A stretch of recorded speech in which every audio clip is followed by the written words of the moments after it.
తెలంగాణ రాష్ట్ర ప్రభుత్వం తెచ్చుకున్నదే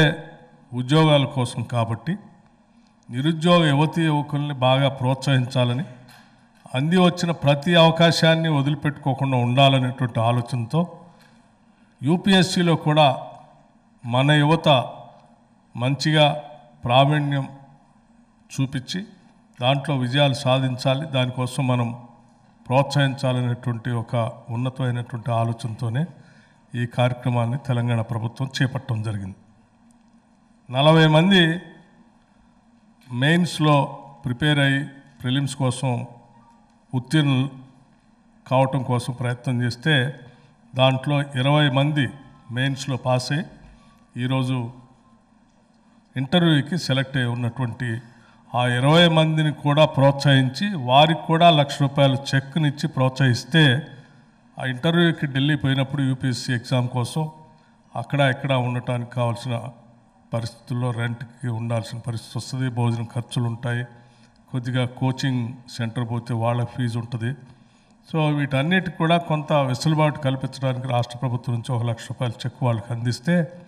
ఎటువంటి ఇబ్బంది లేకుండా దృష్టి అంతా ఇంటర్వ్యూ మీదనే పెట్టడానికి ఉపయోగపడుతున్నటువంటి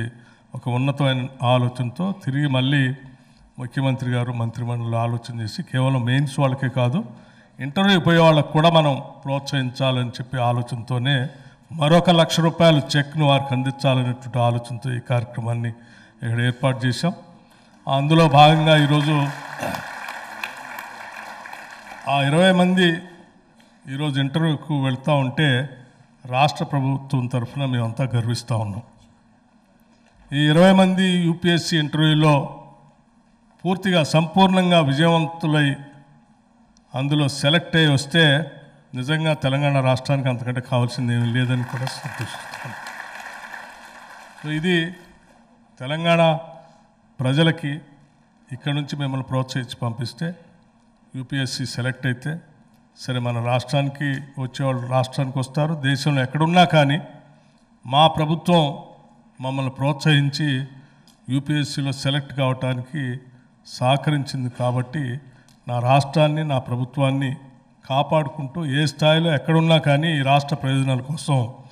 మంచి మనసుతో మీ ప్రయత్నం కూడా మీరు చేస్తారనేటువంటి ఆశ ఆలోచన మా అందరికీ ఉంది. అందుకోసమే మిత్రులారా మీ అందరికీ మీ తల్లిదండ్రులు ఎంత ఆశపడతా ఉన్నారో మీరు సెలెక్ట్ కావాలని ఈరోజు రాష్ట్ర ప్రభుత్వ అధినేతలుగా మేమంతా కూడా ఆశపడతా ఉన్నాం మీరందరూ సెలెక్ట్ కావాలని. అదే మా అందరికీ ఉన్నటువంటి బలమైనటువంటి కోరిక.